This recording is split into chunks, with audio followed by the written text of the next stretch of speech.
I got so motherfucking design on right now. Bring it down, bring it down, bring it down. I got three old guys who want. Realisme dalam ilmu hubungan internasional adalah pendekatan teoretis yang berfokus pada kepentingan nasional, kekuatan, dan realitas kekuatan dalam hubungan antar negara. Realisme dalam ilmu hubungan internasional menganggap negara sebagai aktor utama yang bertindak untuk mempertahankan kepentingan nasionalnya. Beberapa prinsip utama dalam sudut pandang realisme di ilmu hubungan internasional antara lain, anarki sistem internasional. Realisme menganggap sistem internasional sebagai sistem anarkis, di mana tidak ada otoritas pusat yang mengatur hubungan antar negara. Akibatnya, negara-negara harus saling bergantung pada kekuatan militer dan diplomasi untuk melindungi kepentingan nasional mereka. Kepentingan nasional. Realisme menekankan pentingnya kepentingan nasional dalam kebijakan luar negeri negara. Negara dianggap sebagai aktor rasional yang bertindak untuk melindungi dan memperluas kepentingan nasionalnya, termasuk keamanan, kekuasaan, dan kesejahteraan ekonomi. Kekuasaan dan keseimbangan kekuatan. Realisme mengakui pentingnya kekuatan dalam hubungan internasional. Negara-negara dianggap mencari kekuasaan relatif untuk melindungi diri mereka sendiri dan menjaga posisi mereka di dalam sistem internasional. Konsep keseimbangan kekuatan juga penting dalam realisme, di mana negara-negara mencoba menjaga keseimbangan kekuatan agar tidak ada kekuatan yang mendominasi yang dapat mengancam mereka. Sikap skeptis. Terdapat kerjasama dan institusi internasional. Realisme cenderung skeptis terhadap kemampuan institusi internasional dan kerjasama multilateral dalam menyelesaikan konflik atau mencapai tujuan bersama. Hal ini disebabkan oleh kepercayaan bahwa negara-negara akan selalu mempertahankan kepentingan nasional mereka, dan kerjasama hanya akan terjadi jika ada manfaat yang jelas bagi negara tersebut. Jadi, singkatnya asumsi realisme adalah negara adalah aktor kunci dalam hubungan internasional. Kedaulatan atau kemerdekaan dan pengendalian diri adalah ciri khas negara. Negara dimotivasi oleh dorongan untuk kekuasaan, keamanan, dan pengejaran kepentingan nasional. Negara seperti laki-laki berperilaku dengan cara mementingkan diri sendiri. Masalah sentral dalam hubungan internasional adalah kondisi anarki, yang berarti kekurangan otoritas berdaulat di pusat tingkat global untuk mengatur hubungan antar negara.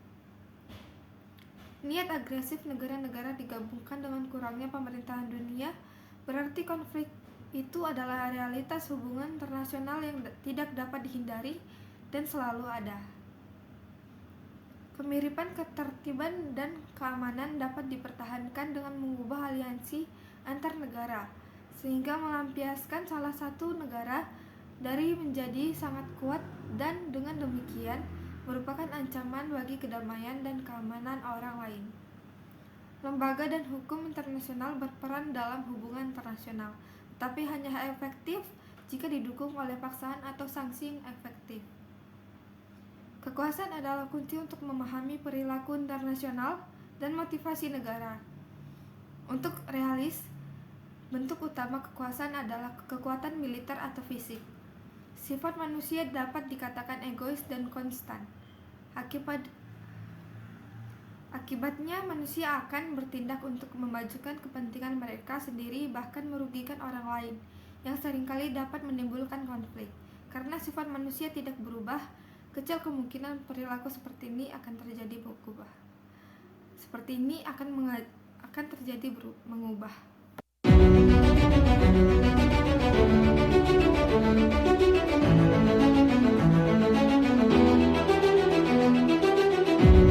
The US Embassy destroyed passport when it fled Sudan. Some Sudanese are now stranded in this war zone. Saya mendengar tembakan di luar rumah saat peluru melesat di langit Khartoum, di mana saya melihat milisi yang berperang membunuh orang dan menjarah rumah, kata seorang warga sipil yang di lingkungannya menjadi medan perang. Lebih dari 2 bulan, pertempuran antara tentara Sudan dan Rapid Support Force atau RSF, para pramiliter, telah berubah menjadi konflik brutal yang ditandai dengan laporan kekerasan seksual dan genosida serta korban sipil dan memicu eksodus pengungsi. Sebanyak 3.000 orang telah tewas sejak konflik dimulai pada 15 April. Menteri Kesehatan Sudan, Haithman Ibrahim, mengatakan kepada televisi berita Al-Hadad milik Saudi pada 17 Juni, hampir 2,5 juta orang telah mengungsi di dalam dan di luar negeri. Menurut angka terbaru dari International Organization for Migration atau IOM, di tengah permusuhan berkelanjutan terhadap penduduk sipil yang memperburuk krisis kemanusiaan. Dalam tangkapan layar yang dilihatkan oleh CNN, kedutaan AS mengirimkan email ke pemohon visa Sudan sebagai tanggapan atas pertanyaan mereka untuk mengambil paspor mereka. Dalam satu email yang dilihatkan oleh CNN, kedutaan AS menyarankan pemohon visa melakukan perjalanan ke kantor paspor di Sudan Utara untuk mendapatkan dokumen perjalanan sebagai pengganti paspor mereka. Dalam pertukaran lain, seorang pejabat kedutaan menyarankan untuk mencoba mendapatkan paspor baru, tetapi pertempuran telah mengakhiri banyak layanan pemerintah Sudan. Warga negara Sudan yang berbicara dengan CNN menggambarkan upaya berbahaya untuk melarikan diri dari konflik dan mencapai negara tetangga yang aman. Mereka menuduh kedutaan AS lalai dan mengatakan mereka tidak diberi solusi yang layak untuk keluar secara legal dari Sudan.